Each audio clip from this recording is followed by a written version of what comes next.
On a hot summer night in Texas, 3 teenagers are hunted and slaughtered.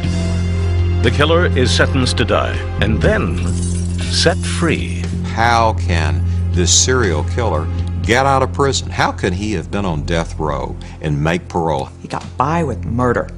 He could do it again, and he did. Kenneth MCduff was a killer when he went in, and he was a killer when he went out. A second wave of murders shocks the state, giving parole a bad name. It changed the criminal justice system in Texas, there's no question about it.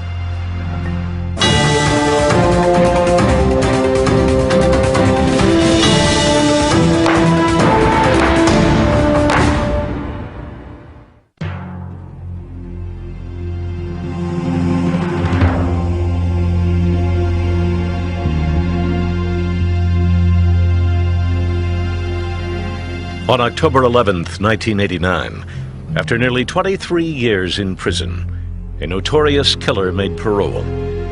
The release of 43-year-old Kenneth Allen McDuff shocked the people of Central Texas. The general reaction was, how on earth could this man get out? This is the broomstick killer. And if anyone should be executed, it should be him. It had been more than 2 decades, but many recalled all too well the horrific crimes of Kenneth McDuff. August 6, 1966. 20-year-old Kenneth McDuff was headed to Fort Worth. McDuff had a new friend along for the ride, an 18-year-old named Roy Dale Green. Roy Dale was a weakling who was not very bright, and who was really impressed with Kenneth McDuff. During their night on the town, Green didn't seem bothered by the plans McDuff was making. McDuff had been talking about picking up girls and violence, and he talked about rape. Roy Dale Green just never took it seriously. Around 10 p.m., the 2 men drove into the small town of Everman, south of Fort Worth. McDuff found a baseball field where 3 teenagers were parked in a car. 16-year-old Edna Louise Sullivan, her boyfriend, 17-year-old Robert Brand, and Robert's 15-year-old cousin, Mark Dunham. According to Roy Dale Green, McDuff stopped his car, pulled out a Colt .38 revolver, got out, and walked up to the teens. McDuff took his pistol and went up and ordered them out of the car and put all 3 of them in the trunk of their car. Green followed in McDuff's car as his new friend drove the teen sedan to an isolated area. McDuff ultimately opened the trunk, took the girl out, put her in his car, and just shot those poor boys. They begged for their lives, and he just shot them, and it was just cold-blooded murder. McDuff was impatient, and when he could not close the trunk of the teens' car with their bodies inside, he backed it up to a fence, leaving the trunk open. Then he and Green got into McDuff's car and drove away, with Louise Sullivan locked in the trunk.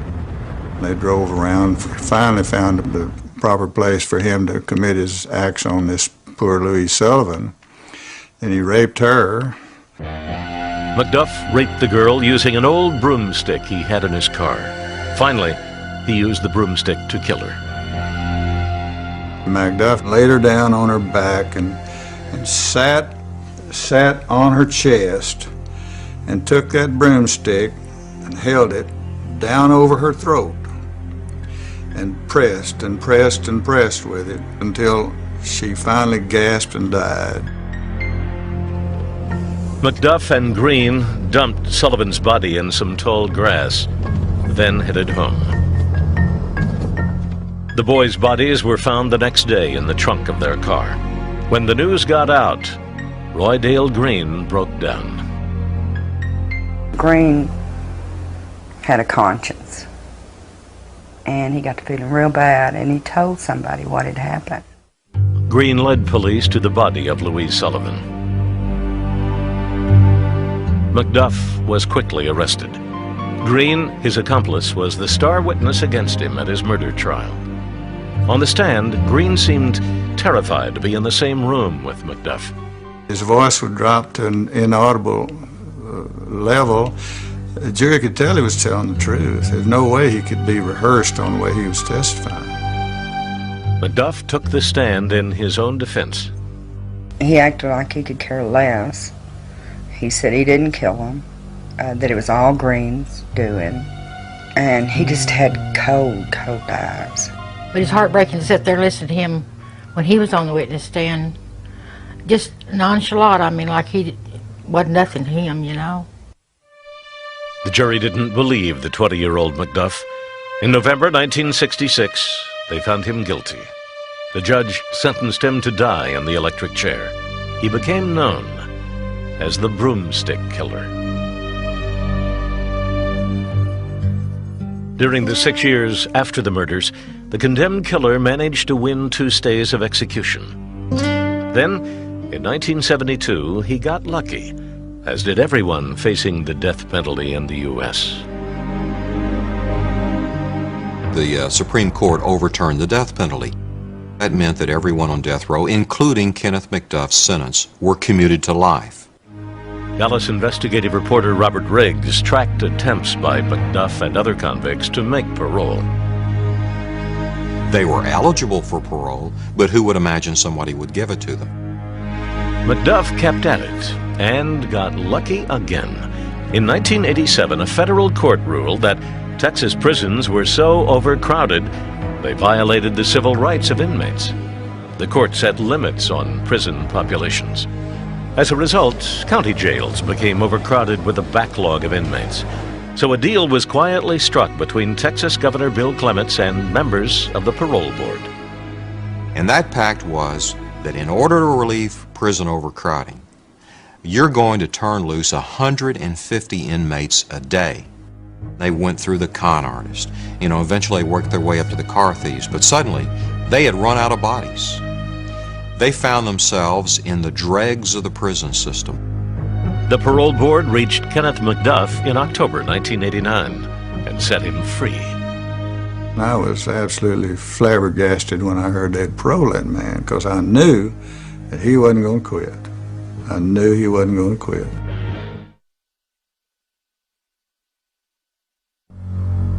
In October 1989, convicted killer Kenneth Allen McDuff was paroled. His release alarmed the people of Central Texas, and law enforcement officers like brothers Mike and Parnell McNamara, both deputy U.S. Marshals in Waco. When McDuff was set free, the 2 men were deluged with calls. We had people tell us that they had their windows barred, their doors bolted shut, people that had not carried guns before carried guns. They were scared to death. After he paroled out, he returned to the Rosebud area and was right there in the middle of those people. Rosebud, Texas, a small town near Waco, is where Kenneth McDuff grew up. Longtime residents Wanda Fisher and Glenn Stock still remember the young bully who became the Broomstick Killer. He was a loner. If Kenneth could push you or knew he could push you, he'll push you to the limits. But if he knew he couldn't get by with nothing, he wouldn't mess with you. Young Kenneth McDuff apparently was most influenced by his domineering mother, Eddie, known around town as the pistol-packing mama. Mrs. McDuff carried the reputation of being a bad person. She did carry a gun. That was always said, that she always had a gun with her in her purse. At home, Addie McDuff lavished praise on her son and, by all accounts, protected him, even when he got in trouble. By his late teens, McDuff had been arrested and served time for a number of burglaries, a rap sheet he dismissed as trivial in an interview years later with author Gary Laverne.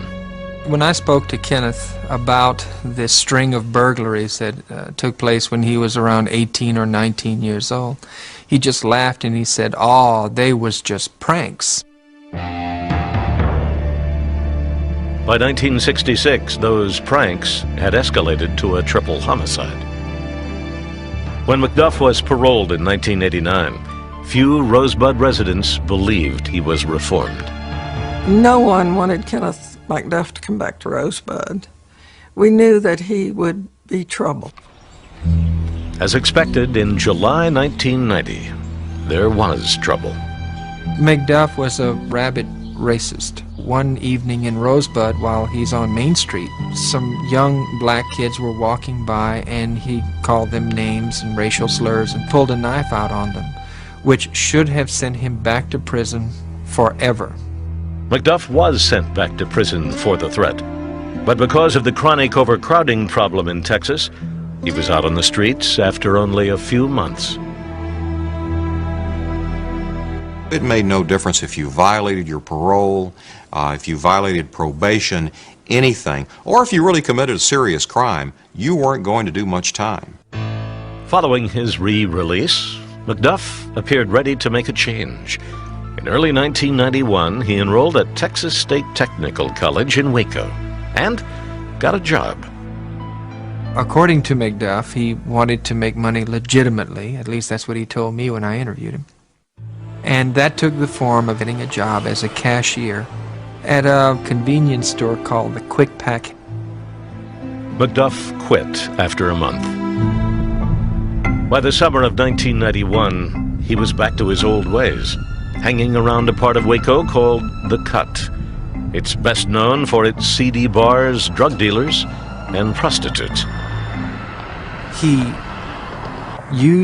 bought and sold drugs and engaged in behavior that should have sent him back to prison because they were violations of his parole. But his overworked parole officer did not send him back to prison. Kenneth McDuff slipped through the cracks. Left unsupervised, McDuff demonstrated a monstrous appetite for beer, crack cocaine, and violent sex. McDuff was a sexual sadist. He got his thrills from causing pain and causing terror. Women were less than human to him. They were something to be used and used up, as he said. He was very brutal to them, and the ones that did get away from him literally escaped with their life because a lot of them didn't. One who didn't was a prostitute named Brenda Thompson. McDuff was stopped at a routine roadblock late one night in October 1991. When an officer approached his pickup truck, he saw a woman screaming and kicking the windshield as if she was trying to escape. To the officer, it looked like her hands were bound. McDuff crashed through the roadblock. They did give chase, and but he was able to get away at that time, and that's the last time that Brenda Thompson was seen. Just days later, another prostitute named Regina Moore vanished from the streets. She was last seen in the car with Kenneth McDuff. So that was two people right there that had just vanished that were last seen in his company. Yet the Waco police did not pursue McDuff. They really never, from what I understand, fully checked him out. So he was always in the grasp of police who, through really lousy police work, always let him go on to another victim. Sunday, December 29th, 1991. McDuff was on the move again, this time headed south to Austin in a tan Thunderbird. At his side was a new friend, Alva Hank Worley. Also out that night was a 28-year-old Austin woman named Colleen Reed. Colleen Reed was a lovely, bright accountant, a woman who was beloved in her office in Austin, many friends. That afternoon, Colleen didn't feel well. She took a long nap and woke up in the early evening. She woke up and realized that she still had to go deposit some money at the ATM. Her car was filthy. She went to the bank. She went to the local supermarket, and then she went to wash her car. And little does she know that Kenneth McDuff and his accomplice are circling this car wash like a shark circling its prey. They slide in behind her. McDuff slips out of his car, grabs her by the throat. He's an enormous man, enormous hands. She's a very small, petite woman. Literally lifts her by one hand by her throat, shoves her into the car. People standing on the front porch of a nearby house heard a woman screaming. They heard the screams and immediately went over to the car wash, where they found Colleen's car still dripping with suds, still wet. No one's there. She was gone. Poof, gone.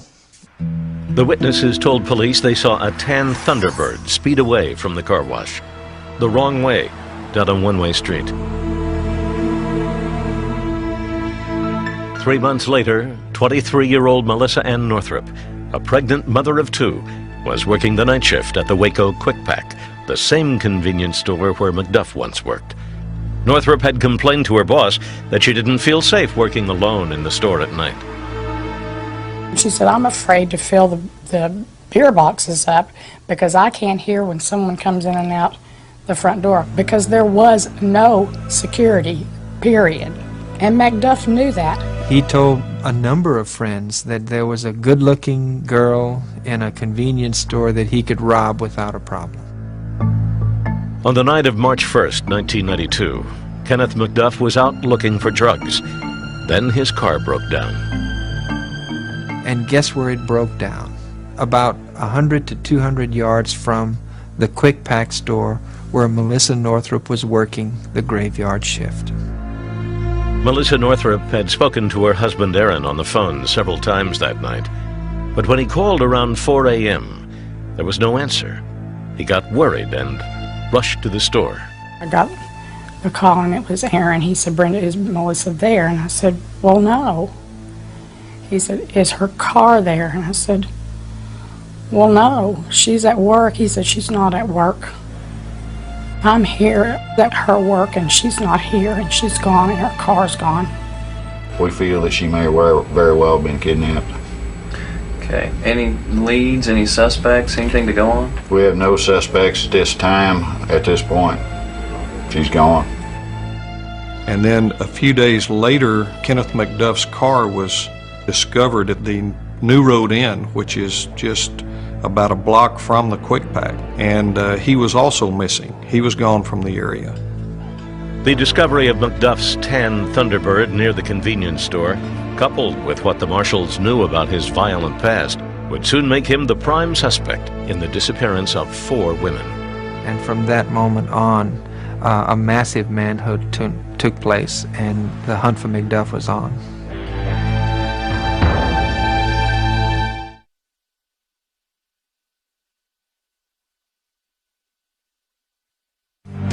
In March 1992, a manhunt began in Central Texas for Kenneth McDuff, a convicted killer who had been sent to death row and then paroled.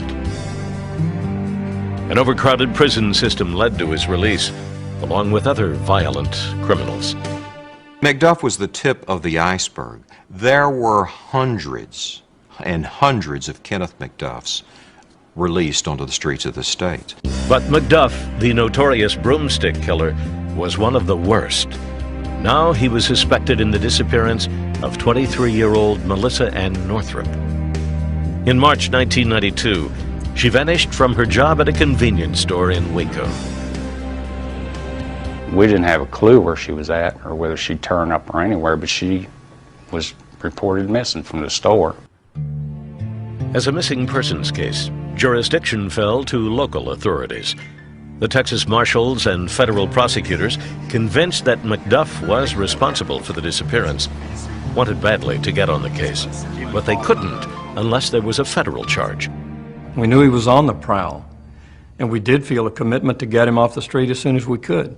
We just felt this immediate urgency. What are we going to do about it? Federal prosecutor Bill Johnston did some digging and found an informant willing to say that McDuff sold him some LSD, a federal offense. For 1 tab of LSD, which is all we had to work with, I wrote an affidavit right then, and the magistrate issued the warrant, and the chase was on.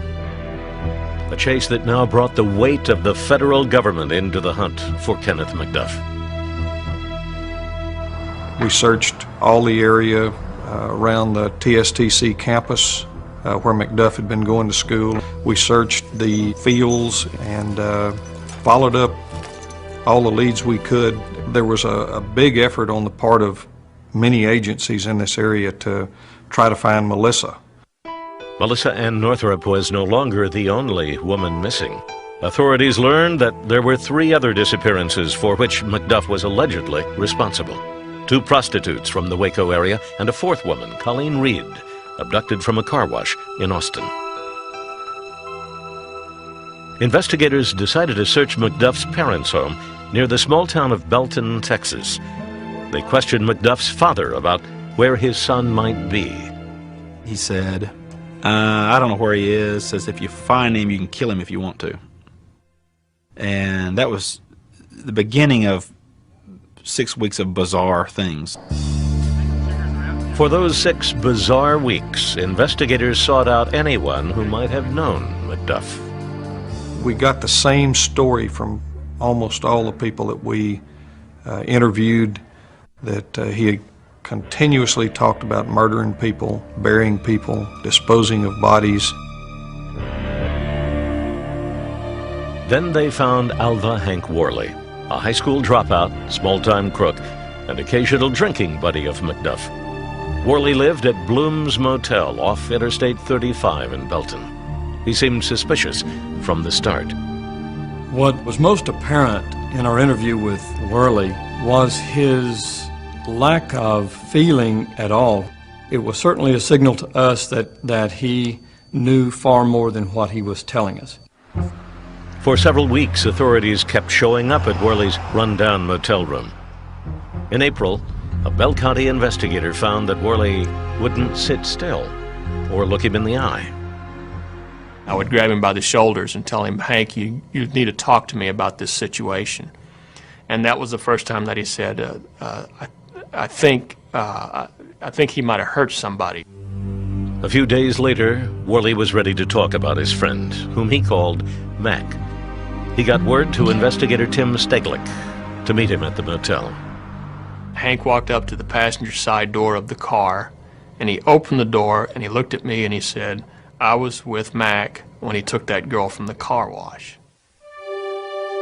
That girl was Colleen Reed, who had been missing for 4 months.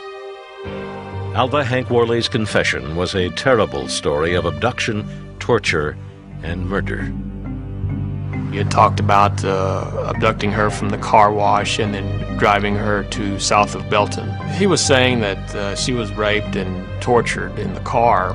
Her hands were bound behind her back. They repeatedly raped her in every way that you can rape another human being. They burned her with cigarettes, beat on her. She took a lot of torture. She took a lot of abuse.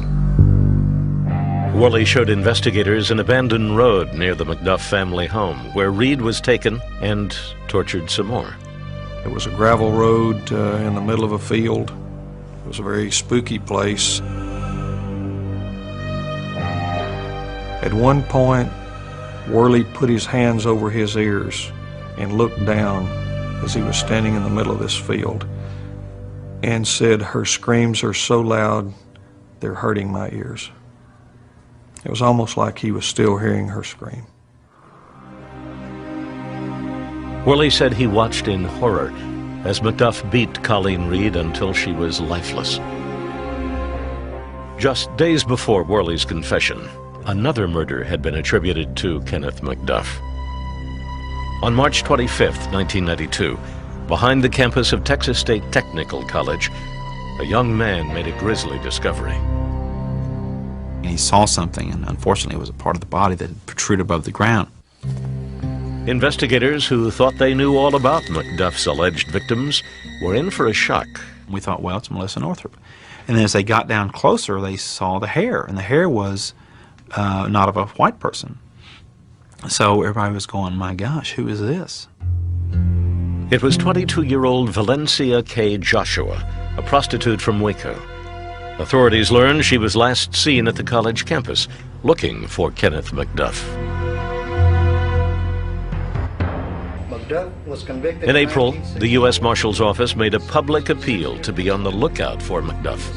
He's a very dangerous man, and we want him off the streets, and that's why we're asking for your help to help us.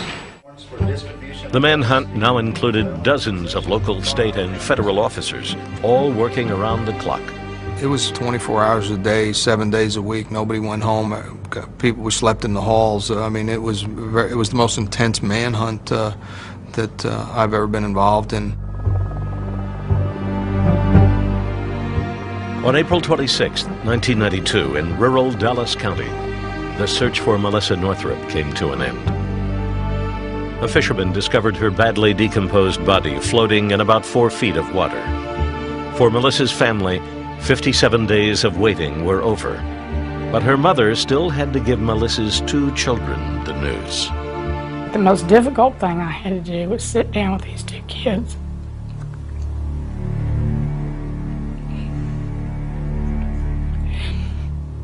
and tell them their mother wasn't ever coming home. With no breaks in the case, the U.S. Marshals decided it was time for a new strategy. They approached the producers of the program America's Most Wanted, which aired a segment about Kenneth McDuff.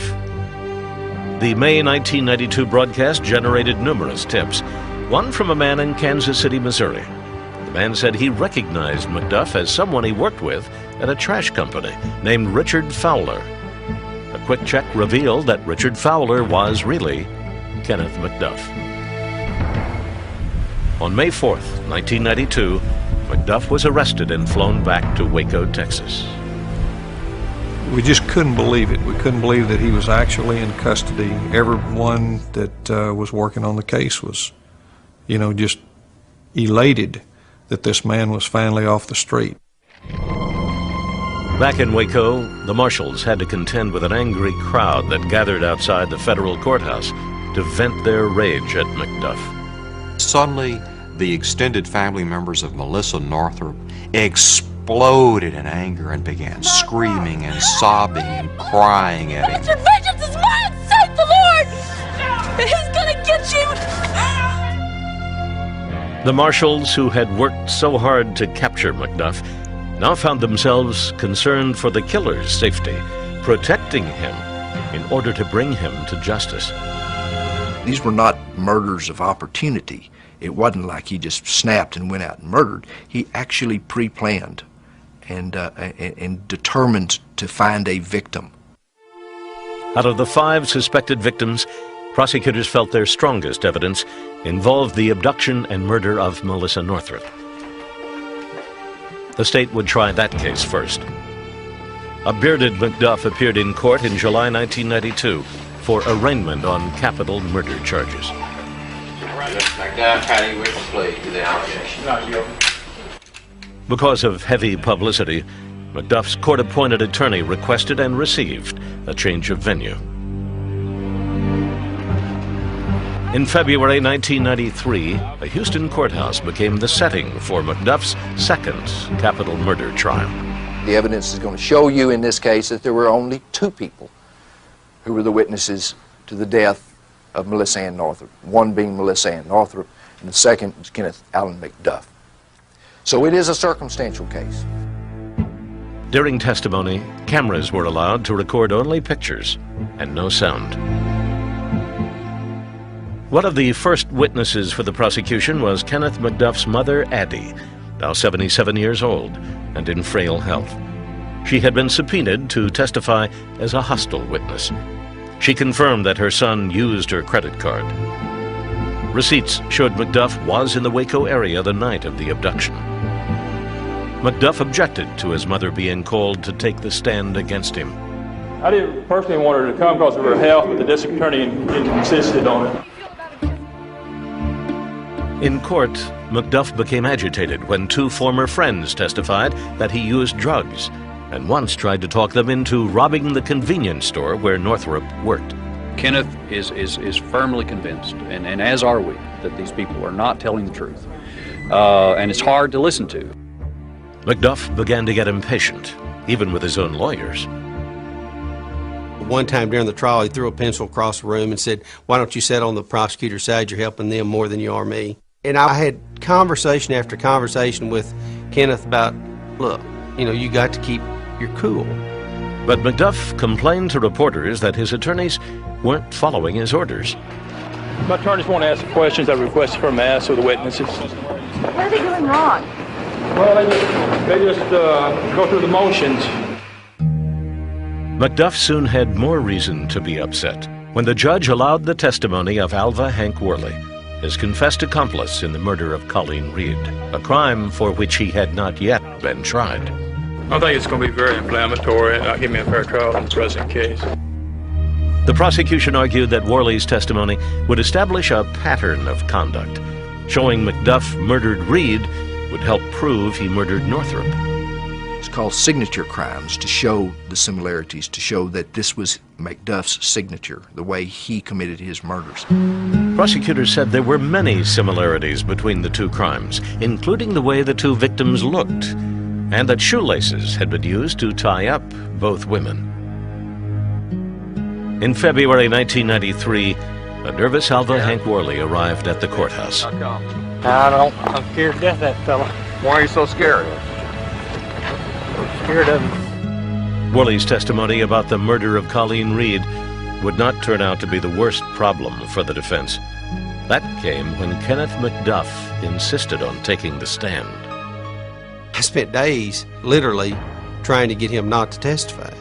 Under the rules of evidence, if he did not testify, then his past criminal convictions for the 3 murders in '66 wouldn't have come into the courtroom. McDuff ignored his lawyer's advice and took the stand. For 2 hours, he spun a rambling tale.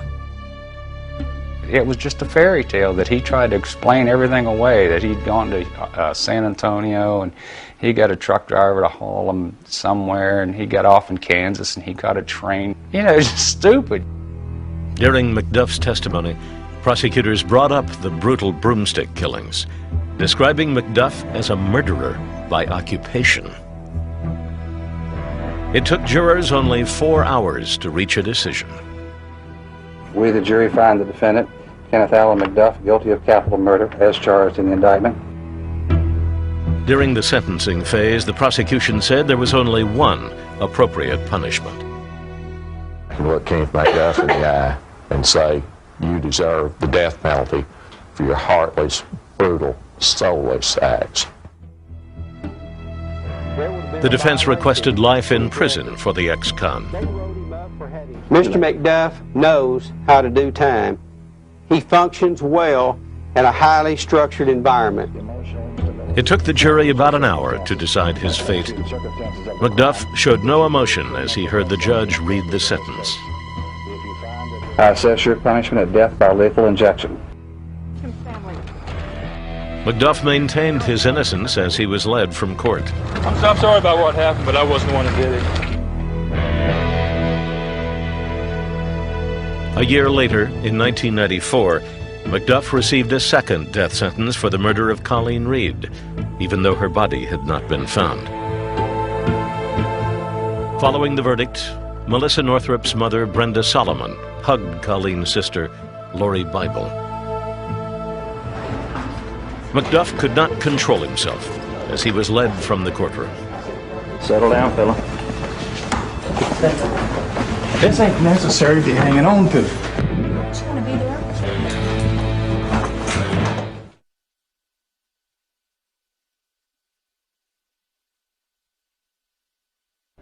By 1994, Kenneth Allen McDuff had received 2 death sentences for the murders of Colleen Reed and Melissa Ann Northrup. McDuff is the only man in Texas history ever sent to death row, paroled, and then sent back for killing again. It had been 7 years since Regina Moore, Brenda Thompson, and Colleen Reed disappeared. Their bodies had not been found. In a 1998 interview, McDuff was still denying involvement in any murder. Tell them where Colleen Reed is. They still haven't found her body. Is there any way to make amends? First of all, I would have to know where it was at. Did you ever kill anybody? No. Not even those kids back in 1966? No.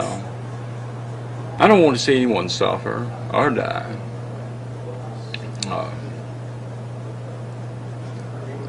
There's so many rights and wrongs, in the world that, it's whose point of view what is right and what's wrong. Some would say you're the poster child for what is wrong. And you sure talking to me bad. As McDuff's execution date drew near, an informant close to the killer offered to try to get him to talk about the locations of the bodies. Eventually, the informant came back and said, he told me where one was for sure and gave me a good idea on another one. Kenneth McDuff's directions proved accurate. Regina Moore was found next to a bridge off the side of a highway. In late September 1998, investigators videotaped the recovery of her skeletal remains. Moore's hands had been tied behind her back with shoelaces. Her ankles were bound with stockings. It looks like it's wound around both of them and back around the back of them. But you can only imagine what her last minutes or moments on this earth were like at the hands of Kenneth McDuff. McDuff also revealed where he buried Brenda Thompson. Assistant U.S. Attorney Bill Johnston followed McDuff's directions to a heavily wooded area just outside Waco. I just chose to dig in one little place. About a foot down, I hit something hard and got down on my hands and knees, and it was a bone. Brenda Thompson was buried about a foot deep, lying face down. One woman was still missing, Colleen Reed. She was the one McDuff wouldn't give up. In fact, McDuff said to the informant, if I give them Colleen Reed, they won't need me anymore. He said they'll take away my commissary, they won't treat me right. This is a guy who's going to be executed in 2 weeks. I mean, it's preposterous anyway, but that's the way he thought. A meeting with officials was arranged. They assured McDuff that he wouldn't lose prison privileges, and he began talking. He began telling us with great detail how to find Colleen Reed. It was where he had grown up, near the Brazos River. Investigators searched for hours with heavy digging machinery, but still found nothing. That afternoon, desperate officials secretly arranged to bring McDuff to the site. It was a high-security, clandestine move off a death row with several investigators and a couple of different vehicles. Although the terrain had changed, McDuff pointed the search team in the right direction. He knew immediately. He said, tell them to move one blade length. They moved up one blade length, and the next thing, she was found. So, I mean, he knew within a few feet. The remains of Colleen Reed were removed from the ground 7 years after she was abducted from a car wash in Austin. Back on death row in Huntsville, prison investigator John Moriarty spent more than 40 hours with McDuff in his final days. He did admit to murdering 8 persons. That included the 3 juveniles in '66 and 5 adult females since his release on parole. But we strongly suspect there were a lot more. After a final delay, his execution date was set for November 17th, 1998. Just after 6 p.m., 52-year-old Kenneth McDuff was led into the death chamber and strapped to a gurney. Investigator John Moriarty says that's the only time he ever saw McDuff show emotion. The veins in his neck, the arteries in his neck were just pounding. I mean, just pulsating, you know, just, he was scared. I thought at some point maybe McDuff would show some remorse, but he never did. He was cold-blooded, cold-hearted, and evil to the very end. His last words were, "I'm ready to be released. Release me." To the very end, he considered himself the victim. He didn't die a horrible death, no way. He died an easy death. His death was nothing compared to the death that he put all these women through, including my daughter. They died horrific deaths. All he did was go to sleep.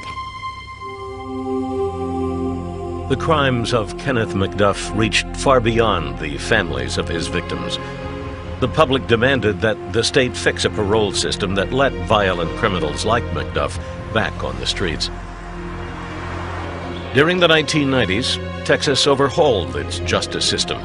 The changes became known as the McDuff laws. The state mandated tougher sentences and a complete retooling of parole practices. Texas also built more prisons, $2 billion worth. The people of Texas and the legislature responded by building the largest prison system, some say, in the history of the free world. They responded by creating an atmosphere of incredible intolerance towards criminals, especially murderers. The body of Kenneth Allen McDuff was never claimed by his family. He is buried at the prison in Huntsville, his gravestone marked only by his death row number. But Texas will never forget him. Kenneth McDuff will be remembered as the evil earthquake that shook the foundation of the prison system and the parole system to its base. And out of it, the most sweeping changes in the history of Texas have come. And how ironic that such good came from such evil.